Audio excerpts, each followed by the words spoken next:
자, 지금부터는 이제 정치권 이야기로 가보는데, 일단은요, 그런 거 있잖아요. 뭐뭐가 뭐뭐 했다 이런 표현 쓰는데, 최근에 분위기 이런 거 아니에요? 김혜영이 김혜영이었고요. 조홍천이 조홍천한. 그러니까 이거는 이제 초선이 쏘아 올린 뭐 반성문 이런 것이 결국 다른 건 다 지워져 버리고 조국 추미애라는 키워드만 갖고 이제 지지고 볶은 상황이 됐단 말이죠. 네. 거기에 또 기어 나와요. 그러니까 나는 김혜영에 대해서 그 총선 때, 그때 당시 20대 총선 때 내가 아는 굉장히 잘 아는 지인이 부산 내려가서 뭘 해줬냐면 자원봉사를 해줬어. 그 당선시키겠다고. 나중에 당선돼서 돌아와가지고 소위 말하면 그 지인은 조국 장관 등에 대한 엄청난 지지자예요. 근데 김혜영은 결국엔 그런 사람들을 배신해버리더라고. 맞아요. 그러니까 결이 완전히 다른 쪽으로 가버리는 거죠. 그러니까 아니, 진짜. 지금 민주당 초선들이 이제 방향 잘못 잡혔고 어쨌건 뭐 내용에 어떤 선의가 있다고 할지라도 그 스킬이 잘못됐다 이래서 나름대로 반성들을 다시 하고 있는 상황인데 일단 요구하는 지적을 해야 돼요. 반성은 내가 잘못한 걸 반성하는 겁니다. 지적질해가면서 뭐가 어땠고 뭐가 어땠고 우리가 잘못했을지도 모릅니다. 이렇게 쓰는 반성문은 없어요. 이거는 모든 선생들을 모욕하는 일이에요. 어디서 누가 그따위로 반성을 하래. 그러니까 장경태는 반성을 하려면 내가 이준석한테 그렇게 술 처먹는 모습을 보여가지고 너무 죄송합니다 이렇게 반성을 해야지 왜 조국을 걸고 넘어져. 그러고 뒤에 가서 그게 아니었는데 급하게 줘서 읽어서 뭐 이러고 저는 그 뜻은 아니고 이럴 줄은 몰랐습니다. 이게 더 망신스럽죠. 그걸 모르면 정치를 하지 말아야지. 그러니까 30대가 아닌 20대 어린애들이 보통 급하게 친구들이 해서 이랬던 모르지만 국회의원 아닙니까? 국민의 대표인데. 아니 그리고 김혜영은 부산에서 김영춘 당선시키기 위해서 뭐 했어? 가만히 있었지. 자기가 나는- 나가면 표 떨어질까 봐. 나는 솔직히 말해서 그 사람 얼굴을 못 봤어. 부산에 있는 유세나 이럴 때 김혜영의 얼굴을 제대로 못 봤다고. 도대체 뭘 했냐고. 민주당을 위해서 뭘 하고 있는 거냐고. 전 개인적으로 봤을 때 내가 보기엔 김혜영은 정할벗입니다. 실제로 정치를 잘 모르는 것 같더라고요. 맞아요. 예. 작년 저번에 최고위원 하면서 초선한 활동을 보니까 근데 이번에 욕먹었던 초선 중에 일부가 잘못되면 김혜영처럼 돼요. 그럼요. 그거 굉장히 중요한 부분이거든요. 그러니까 엇나갈 계기를 우리가 준 게 되는 거죠. 그러니까 지지받고 사랑받고 민주당에서 아무 말 안 하고 있어서 생각이 올바르겠지 했던 사람들이 이번에 잘못했다고 했지만 왜 나만 갖고 이래 이렇게 하면서 돌아서는 거죠. 그리고 자기 편 들어주는 소위 지역 정서나 마이너 정서에 집어넣어서 그래도 그렇지 이건 너무 심한 거 아니야? 라면서 지지자들을 때리기 시작하고 바보짓 하는 거죠. 근데 김혜영한테 해주고 싶은 얘기 이거예요. 지금 그 문자 폭탄이네 뭐네 우리 뭐 그런 운동을 하는 사람들은 아니지만 문자 폭탄이네 뭐네 해서 이 초선들이 꼬리를 내렸으니 그 자체가 쇄신의 불길이 싣고 있다 이렇게 표현해 버리더라고. 근데 조국하고요. 쇄신이 무슨 쇄신이야. 그러니까 조국하고 민주당 쇄신하고는 의미가 완전히 다른 부분이에요. 연관시키면 안 되는 키워드라고. 자, 잠깐만. 근데 우리가 한번 살펴보자고요. 이번 선거에서 왜 졌습니까? 그러니까 왜 졌냐면은 국민들의 민심을 갖다 듣지 못해서 졌다고 얘기하잖아요. 여기까지는 뭐 추상적인 거니까 다 동의를 할 수 있어. 그럼 어떤 민심을 못 들었습니까? 가서 다 들어봐. 그 20대 그 남성서부터 시작해서 다 들어보세요. 뭘 못 들었습니까? 이들이 말하는 것은 사실은 한 목소리야. 180석이나 줬는데 니들 국회에서 뭐 했니? 이거란 말이야. 이게 무능이란 말. 그게 무능이라고 이렇게 엮여지게 됐단 말이야. 그러면 한 걸 갖다 따져보세요. 그럼 뭘 못했다고 얘기를 하고 있는 건지. 그럼 결과적으로 우리들이 사실 국민들은 다 너무나 다 잘 알고 있는 게 지금 현재 빈익빈 부익부가 이렇게 극심해지고 코로나 때문에 이렇게 먹고 살기 힘든 그런 상황들이 됐던 거. 그게 모두 다 민주당 책임은 아니지만 최소한 180석으로 할 수 있는 것들이 있는데도 안 한 것은 민주당 책임이라고 생각을 하는 거야. 대표적인 게 아니 오세훈이가 지금 저지랄을 하면서 그 진단 키트 갖고 장사를 할 수 있게 만들어준 게 뭐야. 소상공인 영업손실 보상을 갖다가 통과시키지 않았으니까 이렇게 된 거 아니야? 그리고 오세훈이가 결과적으로 그 자기 땅에 셀프 그 해제를 하고도 저렇게 고개 뻣뻣이 들고 시장이 될 수 있는 게 뭐야. 이해충돌 방지법을 미리 통과시키지 않았기 때문에 그런 거 아니야. 그 통과 진짜 못 시켜 그 102석밖에 안 되는 그 국민의힘 때문에 진짜 못 통과시킨 거예요? 당신네들이 짱구 굴리다가 못한 거 아니야. 이 국회의원들이 사과를 하려면 초선 의원들은 저희 임기의 4분의 1이 지나고 25%가 지나면 초창기에 뭔가 뛰어야 되는데 어리바리하고 적응하느라고 힘들다 보니까 저희가 제 몫을 하지 못했습니다. 저희가 더 열심히 뛰어서 법안을 만들고 그걸 더 열심히 통과시켰더라면 국민들 실망이 이렇게 크지 않았을 때 정말 죄송합니다. 저희가 대표 자격은 없지만 초선 81명이 정말 열심히 뛰어서 밀린 법안들 통과하겠습니다. 이렇게 얘기했으면 얘들이 민주당의 미래가 되는 거였어요. 그러니까 그랬는데 그건 안 하고 이게 조국 때 불공정했고 인국공 사태가 어떻고 그 없었던 인천국제공항 가면서 이게 문재인 때리기거든요. 그러면서 386하고 선을 걷는데 그거보다 더 나쁜 건 이런 초선들이 이제 수습을 좀 해보려고 하고 있는데 쓴소리에 귀를 기울여야 되는데 그 쓴소리에 자기들이 했던 건 쓴소리라는 거지. 근데 국민들이 거기에 대해서 뭐라고 떠들고 강성 지지자라고 얘기하고 있는데 핵심 지지층들은 조국 가족이 다구리 당하는 걸 못 보겠어서 이렇게 오랫동안 언론을 통해서 본 적이 없으니까 튀어나온 사람들인데 그들을 그냥 패거리로 몰면서 니들도 쓴소리 좀 들어라고 하니까 민주당에 있는 애들이 이게 무슨 수박 정도가 아닌데 이렇게들 나오는 거죠. 그러니까 실제로 지금 그러니까 저들 국민의힘과 한통속이 돼 있는 언론이 만든 프레임으로 반성을 해야 된다고 얘기를 하는 것은 그거는 정말 닥짓이죠. 그렇죠. 닥짓 중에 닥짓이에요. 조중동을 향해 방송하고 있어 다.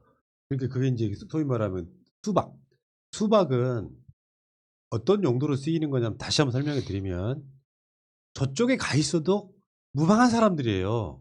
그냥 민주당이 있을 뿐 어떤 이념이나 역사성이나 개념이 저쪽하고 똑같다는 뜻이에요. 말하자면 조국 장관 문제가 그렇다니까요.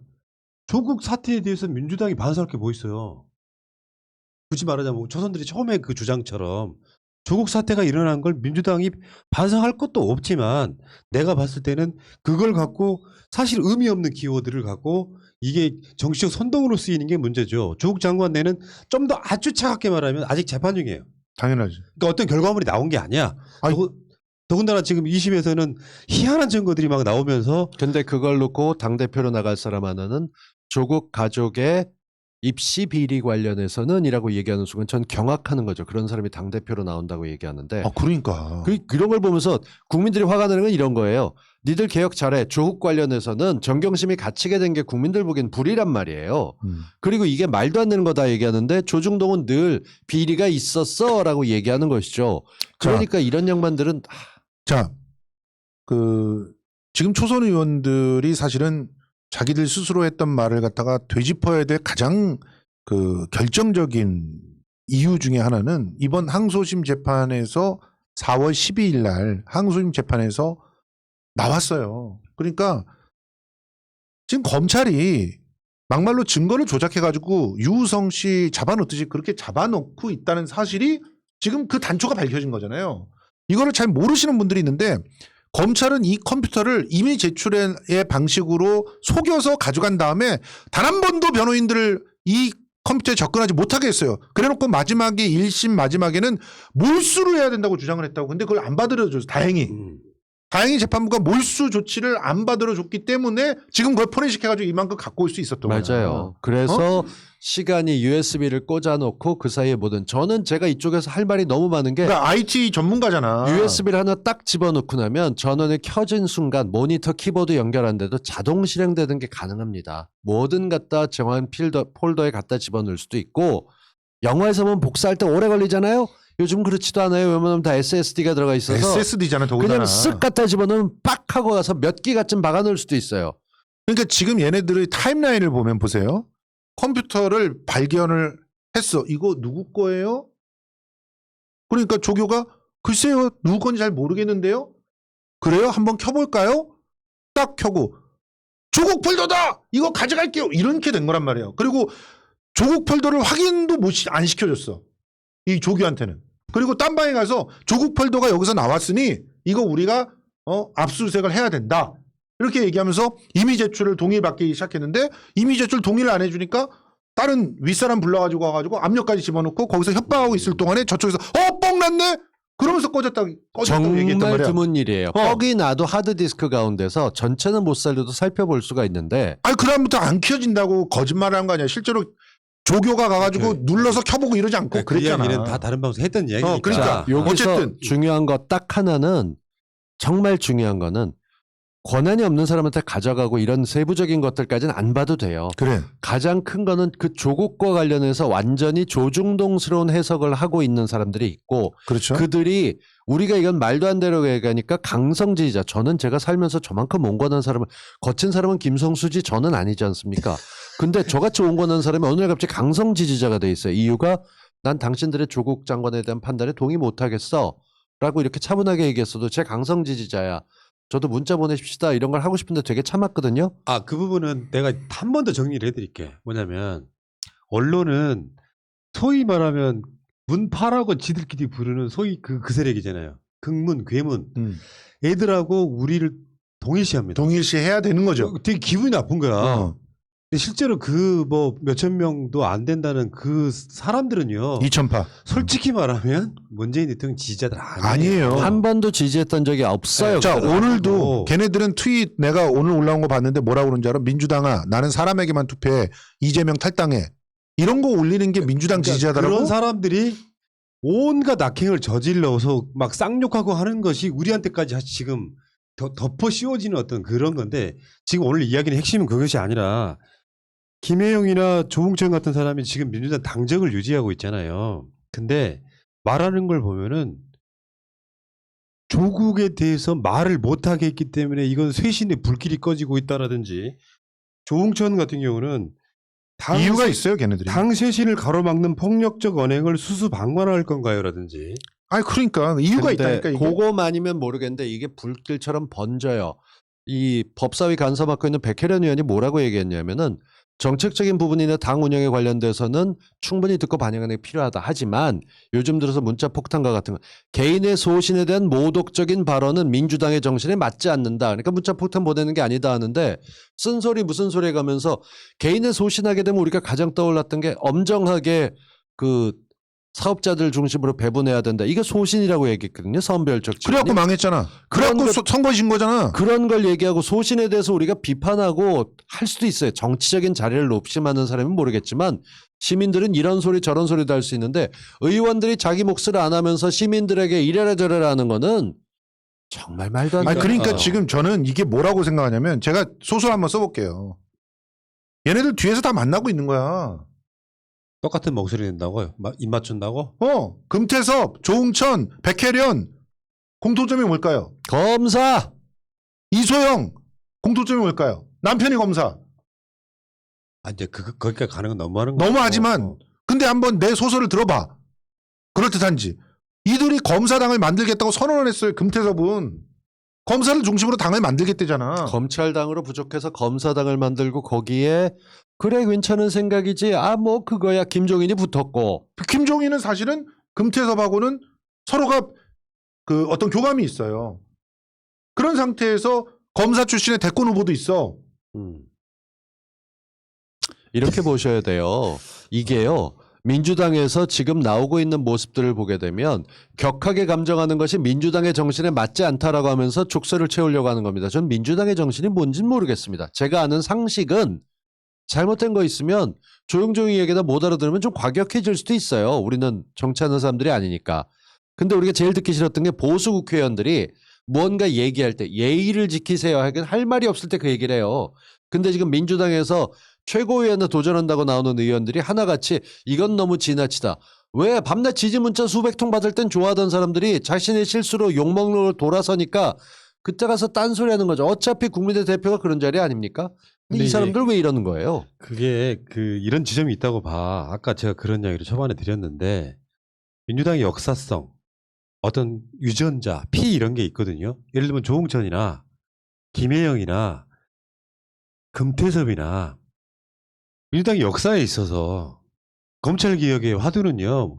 조국 장관 때문에 일어난 게 아니고요. 그래. 최소한 거슬러 올라가면 노무현 대통령 때야. 그럼요. 그러니까 검찰이라고 하는 권력이 나중에 자기 주군을 물어뜯고 또 다른 권력에 향해 가는 진짜 정치적인 세력인데 예. 이 세력들이 또 조국 장관 때 똑같은 문제가 밖으로 드러난 거거든요. 예. 근데 이 사람들의 공통점은 진짜 공통점은 검찰의 문제를 이야기하지 않는다는 거예요. 예. 이제까지 검찰이 했던 문제만 짚어보게 되면 입 닥치고 아닥할 수밖에 없는 상황인데 그 얘기는 안 하고 지나쳐 급해 빨라 한꺼번에 이렇게 힘 빼면 안 돼 거기다 뭐 했어까지 가면서 물타기를 하는 거죠. 결국 그래서 검찰이 잘못한 걸 보이게 만들지 않습니다. 근데 이 상황에 재밌는 얘기 하나 나왔어요.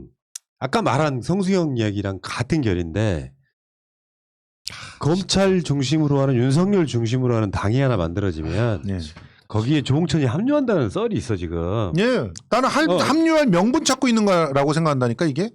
근데 이제 생각해봐. 나는- 지금 현재 이게 이제 봐요. 조홍천이라고 하는 사람이 그 정치를 모르는 사람이 아니에요.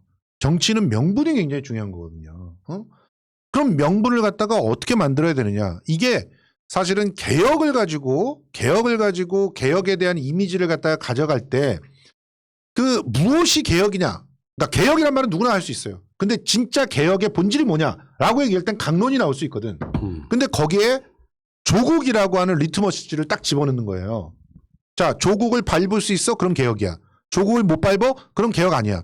이런 식으로 조홍천은 만들고 있는 거예요. 개혁이고 나발이고 그러니까 이래 버리면 결과적으로 얘기해요. 자기는 명분이 생기는 거야. 이건 자, 뭐 지금 민주당이 조국을 못 밟았지? 그럼 니들 개혁하는 거 아니지? 나는 개혁하는 곳에 갈래. 이렇게 되는 거야. 근데 이제 내 결은 검찰당이 만들어진다는 것은 동의를 하기 좀 힘들어. 그러니까 그게 창당하고 뭐 하는 게 굉장히 힘든 과정이거든. 문제는 그 말은 동의하는 거예요. 민주당의 지지도가 떨어져서 정권을 못 잡을 것 같으면 금태섭이 지금 저러고 있는 것처럼 민주당 빠져나가는 명분을 만들기 위해서 더 많이 뭔가 민주당 결과 안 맞는 이야기를 하고 나는 탄압받았고 쫓겨났다라고 하는 명분 만들기 그렇죠. 보일 수도 있다는 거죠. 맞아요.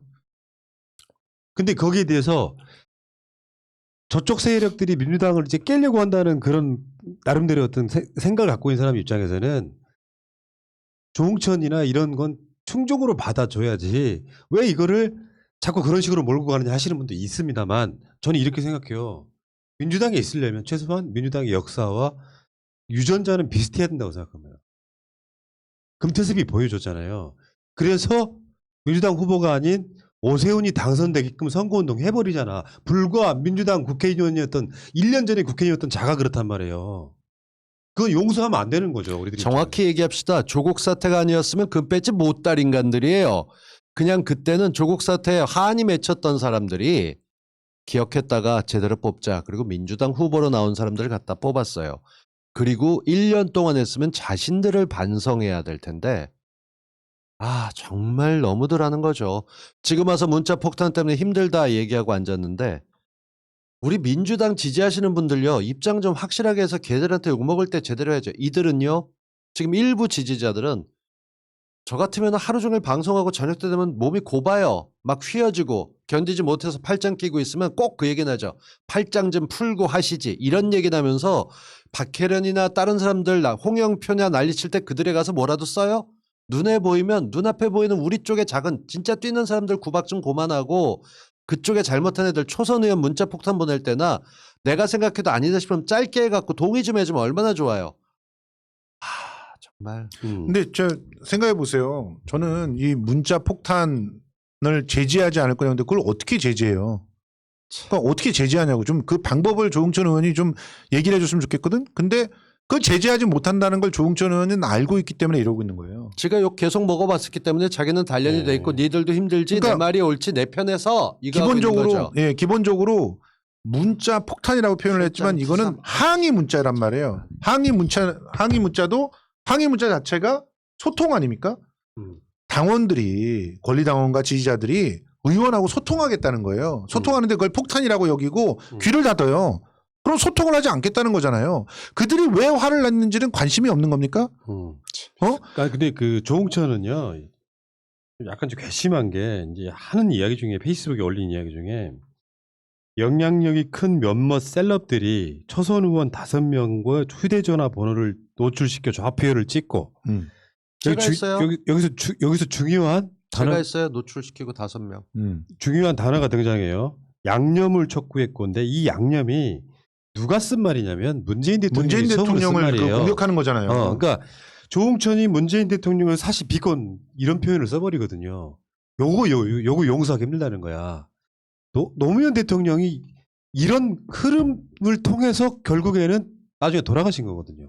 맷집이 약한 많은 의원들이 진저리 치면서 점점 입을 닫고 있다? 이걸 이제 소통이 아니라고 생각하는 거잖아. 그러니까 이게 일종의 침묵의 나선 이론 같은 것들이 여기서 작동하고 있다는 얘기잖아. 논리적으로 반박을 하세요. 토론에 나서 그 사람들을 설득시키는 게 니들 역할이야. 아니 생각해 보세요. 당이 있어. 당이라고 하는 거는 특정한 목표를 가지고 함께 모인 사람들이야. 그 모인 사람들이 나랑 이견이 다르다고 해가지고 그 사람들을 강성 지지자라고 매도를 하고 그 사람들을 갖다가 떼내야 된다. 제지를 시켜야 된다. 이런 식으로 얘기하는 사람이 어떻게 설득을 하냐고 사람들을. 그 설득을 하면서 내 말이 옳고 이대로 가면은 우리가 이길 수 있다라고 하는 확신을 주면 그 사람들이 돌아서요. 자, 어쨌건 지금 다른 걸 떠나서 뭐 속내 모르는 거니까 뭐 신당 창당을 하려고 그러는 건지 탈당하려고 모르는 거니까 민주당이 역사성을 안다면 이렇게 말하지 못한다니까요. 그렇죠. 그리고 검찰개혁은 지금 예를 들어 검찰개혁을 못해서 보궐선거 졌는지도 모르는 상태에서 당연하지. 그렇잖아. 이 검찰개혁의 사실은 어떻게 보면은 조국 장관은 별개의 문제. 그러니까 검찰 개혁과도 상관없을 수도 있는 문제예요. 뭐냐면 당연하죠. 어마어마한 억울함을 우리가 느끼기 때문에 조국 장관을 이야기하는 거고 사실 알고 보면 그게 검찰 개혁의 주체였던 사람이기 때문에 이게 같이 연관되는 거지. 민주당이 하는 검찰 개혁과 조국 장관 재판은 사실상 관계가 없어요. 어떤 면에서는 조응천 따위가 막말로 계속 그 개혁 법안들을 내놓을 때마다 비판하고 난리치고 그러면서 막지 않았더라면 검찰 개혁이 빨리 끝나고 지금 그냥 어떻게 보면은 사람들은 피곤함을 갖다 느끼지 않은 상태에서 민주당 지지에 대한 왜냐하면 눈앞에서 검찰의 부조리한 그런 민낯이 더 낱낱이 까지고 그들이 제대로 국민에게 봉사하는 그런 모습들을 보였을 때 정치 효능감을 느끼면서 오히려 더 지지를 했을 수 있는 그런 상황들이 있었단 말이죠. 그런데 조홍철이 얼마나 반대했습니까? 그 순간순간마다 진짜 비판을 자제하려고 했었는데 막말로 법안 하나 내놓을 때마다 조홍철이 얼마나 반대했어요. 내부에서. 대놓고 반대 인터뷰하고. 하지도 않고 많았죠. 예. 자, 어쨌건 이런 상황들입니다. 그러니까 뭐 빨간 수박이라는 표현들 가끔씩 쓰는데 저는 뭐 민주당이 스펙트럼 넓어야 되는 것도 인정하고요. 다 저도 인정하는데 그 스펙트럼이 민주당과 역사와 민주당의 개념과 민주당의 유전자 안에서 스펙트럼을 말하는 거지. 민주당 내에 있는 사람이 국민의힘의 골수 무슨 정치인하고 똑같은 이야기를 해버리면 근데 지가 지금 그렇게 안 하면 다음에 공천 안 될 건 뻔히 보이고 그 지역 노리는 사람 생기니까 지네 패거리 불러갖고 같이 데리고 나가려고 하는 짓이죠. 그렇죠. 뭐. 네. 조홍천이 그냥 지금 김혜영이나 여기 남양주는 시장서부터 해가지고 그냥 같이 그냥 가셨으면 좋겠어 다들. 정말. 꿋꿋하게 이 당에 남아서 공천을 못 받더라도 자기 목소리 낸다면 인정할게. 여기까지.